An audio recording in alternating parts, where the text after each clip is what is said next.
Assalamualaikum warahmatullahi wabarakatuh. Oke, di sini saya akan menjelaskan betapa pentingnya konseling Islami ini dalam mengatasi kejenuhan jemaah haji dan umroh. Seperti yang kita tahu, bahwasanya setiap tahun umat Islam ini menunaikan ibadah haji dan umroh. Namun di tengah perjalanan spiritual itu, tak sedikit jemaah yang merasa lelah, jenuh, bahkan kehilangan semangat ibadahnya. Apakah hal ini wajar? Dan bagaimana Islam memandangnya? Oke,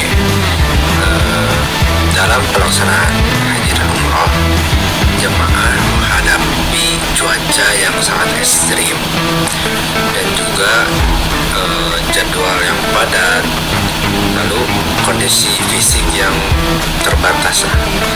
Nah, semua itu bisa muncul dan dapat memicu kejenuhan ibadah, bukan karena lemahnya iman jamaah tersebut, tapi karena melelahkan batin dan kurangnya pemahaman spiritual yang mendalam.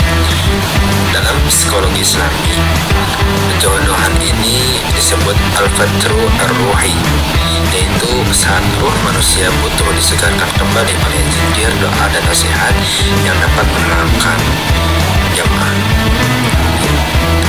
Konseling Islami ini hadir untuk apa? Untuk membantu jamaah memahami kembali makna ibadah yang sejatinya. Dalam pendekatan ini, konselor itu tidak hanya memberikan nasihat, tapi juga menghidupkan nilai-nilai Qur'ani dan psikologis seperti sabar, yang mana para jamaah menerima kondisi dengan kesadaran bahwa semua adalah bagian dari ujian ibadah. Ikhlas juga menata niat agar fokus hanya kepada Allah saja, bukan pada rasa lelah atau kejenuhan fisik. Terus kita juga harus tawakal, menyerahkan hasil dan perjalanan kepada Allah Subhanahu wa Ta'ala setelah berusaha maksimal. Allah Subhanahu wa Ta'ala berfirman pada Quran surat Al-Baqarah ayat 153 yang berbunyi, wasta'inu bis-sabri was-salah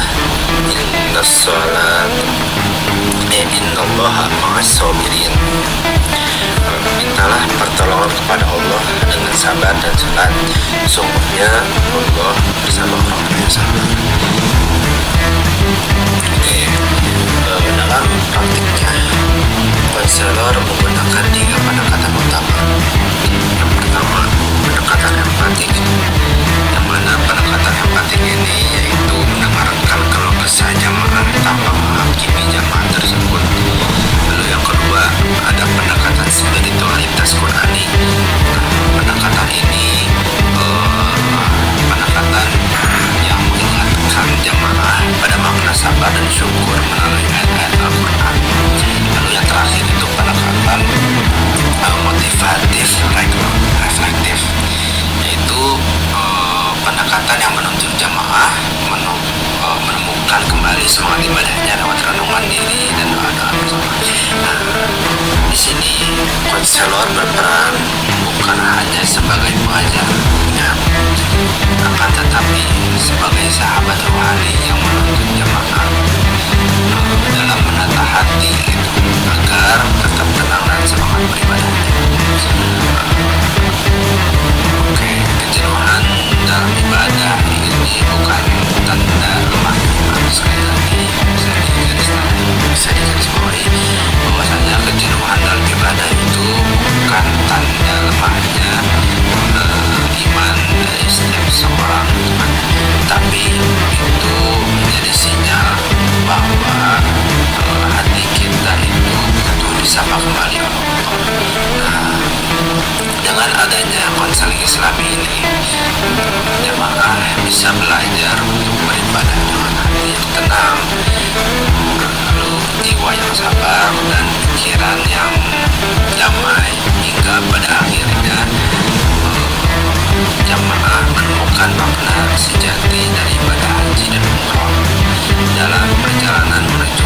pengalaman spiritual tersebut. Sekali lagi, karena haji ini bukan sekadar